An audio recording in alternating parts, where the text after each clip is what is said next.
After the horrendousness and disappointments that were in January, except I enjoyed the upside, on Lego movies once again come to show us that no, it is now February and now movies can be good, and I'm happy because I kind of hated everything in January.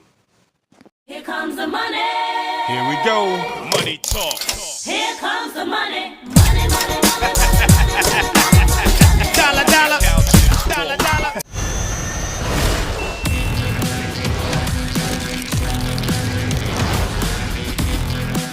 The Lego Movie 2, the second part. So the Lego Movie 2 is the sequel that I've wanted for so long to the original Lego Movie. If you guys don't know, I adored the original Lego Movie. Didn't expect to like it when I went into it, came out of it, and I absolutely loved it. And I've seen every Lego Movie consecutively on opening weekend since then. Now I can add this one to the list because I've seen this entire cinematic universe on opening weekend. And let's go over kind of what my hype train was for this movie. When I first saw the teaser trailer, I thought, that's interesting. It's not going to be entirely about Planet Duplo, I guess. Like, it's not going to be about... I was originally like, I don't really know if I want a movie about Planet Duplo versus them. But the first teaser trailer was like, nope, that's not what it is. And I was like, oh, I like that. I like that a lot more. Then there was the actual trailer, which I was not a fan of. I didn't really care anything about the trailer. That's why you won't... Usually if I don't react to a big trailer on YouTube, reviewing it on YouTube, it will be on Stardust. Link in the description to my account there. But this movie, I didn't even do that. I didn't even care about the trailer for this movie, to be honest. I was really excited for the movie, and I wasn't thinking the movie was going to be bad. But the trailer kind of sucked, to be honest. I mean, I liked the beginning half. It was, like, kind of showing us everything. But, you know the whole part of the trailers where it's always, like, playing the epic music and then all the big actions going on instead of it showing exposition or anything?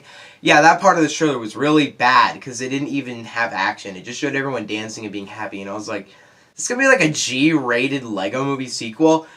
And I was really going into it thinking, oh my god, please don't just be a G-rated Lego Movie sequel. And when I watched this movie, I came to the realization in this movie, probably should have come to this earlier, and I kind of did, but now I officially is confirmed, there is no way we will ever recapture what made the original Lego Movie the great movie it was. Nothing could recapture what I loved so much about the original Lego Movie, and how creative and unique and surprising that movie was.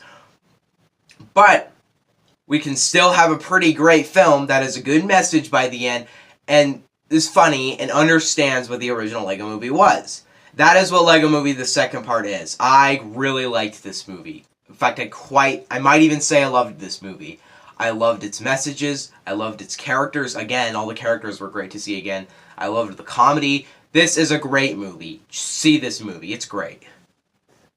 Let's go over on the acting in this movie. Everyone wants to be there. No one felt like they were phoning it in. Everyone was like, seemed like they were excited to be in the Lego Movie 2. Frick, I would be. But it felt like everyone was really excited to take part in a sequel to the Lego Movie. And I really want to make a spoiler review for this movie. Not because there's a bunch of big twists in it, but it's because the comedy elements I can't really talk about. Can't really talk about the Easter eggs. Can't really talk about... and even some plot points. There are actually genuine twists in this movie that I did not see coming. Like, it's actually well-done twists. When you watch a movie, you'll be like, okay, so MTS the Shark is the biggest idiot on Earth, because I saw that coming, but you didn't, actually. I didn't see, there's actually one twist in this movie. Did not see it coming, and I really liked the twist. But this movie, I just don't know exactly my main problem with this movie. The main problem with this movie is that it's just worse than the Lego Movie in every way conceivable. Not that much worse, but it is worse than the Lego Movie in every way.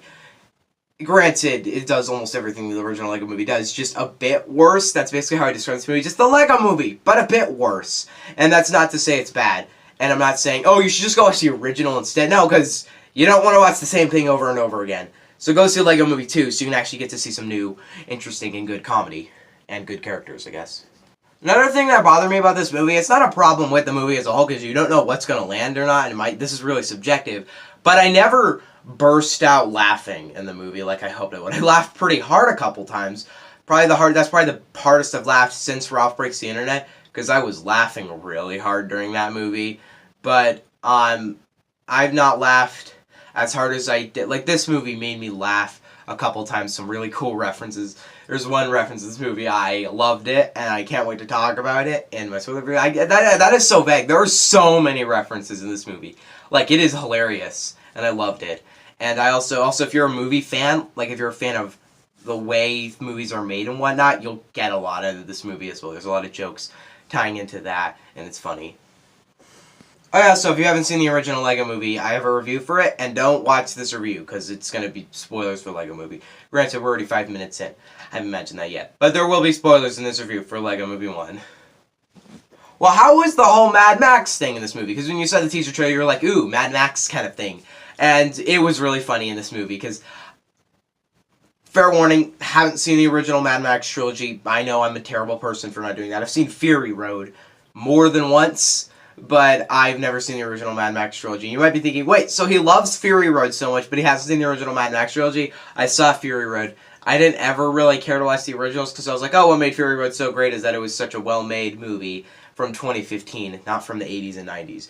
Granted, I'm not saying 80s and 90s movies aren't well-made, but they're not as well-made as they are today. This movie could have easily been just like a one-sit, really bland Lego Movie sequel, and just not really do anything new.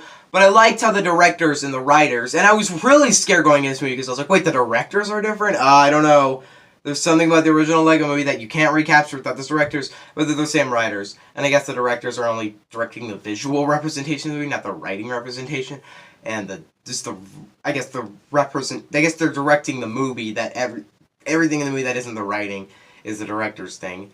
And like how the actors do is almost on the director, mainly on the actors.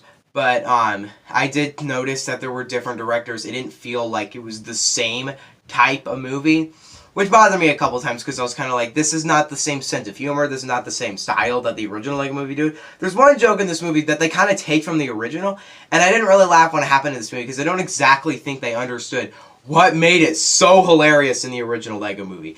I'll get that into my spoiler review tomorrow. But little things like that are my main problems that come into this movie. There's not many problems with this movie. Really enjoyed it. My current favorite movie of the year was The Upside. Now, dominantly, it is the Lego Movie 2. Nothing next week could beat it. Hopefully The Hidden World beats it, because that movie looks great! I feel like I left this movie not in the same way as I did the original. Granted, I've already mentioned that there's no way to recapture the original, but a very different feeling. Because the message at the end of this movie is a far different message from the original Lego Movie. I really liked that.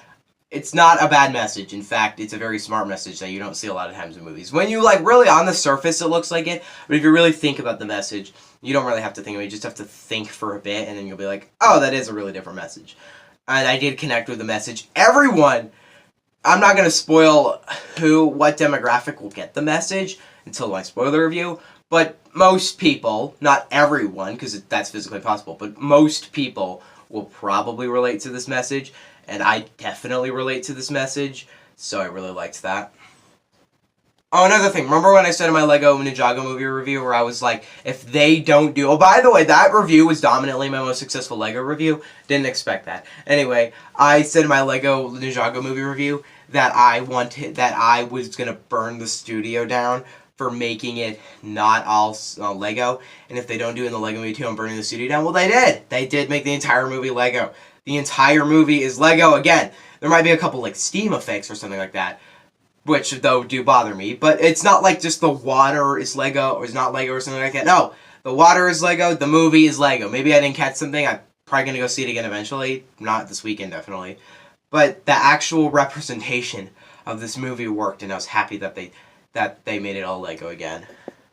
Because overall, I really enjoyed the Lego Movie 2. This is a great sequel to the Lego Movie, and a great movie that stands on its own. It has a great message at the end. The visual effects are beautiful. They're amazing. Love the Lego effects. The comedy works. The references are funny. It is a great movie that I really enjoyed watching. I'm probably going to end up buying it on DVD. And this rating might sound a bit too high, but I enjoyed it enough to give it. So I'm going to give the Lego Movie 2, the second part, a 9. Guess that might sound a bit high for me, because it did sound more like an 8. It's very close to being an 8, but I gave it a 9, because I feel like I enjoyed it enough for it to be a 9 out of 10. Well, the best movie of the year has been decided. Here's my ranking for the Lego movies. If you have watched all 3 reviews, you will know the ranking, but if you guys don't want to watch all 3 reviews, I'll tell you the order. It goes Lego Ninjago's worst, Lego Batman is second This is number 3, I guess. Number 2 is Lego Movie 2, and the best will forever be the Lego Movie. Thank you guys for watching. Alita Battle Angel review next week. Happy Death Day 2 review next week. Maybe Happy Death Day 1 review this weekend. I was really thinking, and I was like, I don't know if I need to see the original to really get Happy Death Day 2, because Happy Death Day 1 looks really bad. I don't know why anyone would like it, but I'll watch it. Maybe I'll love it. I don't know. Bye.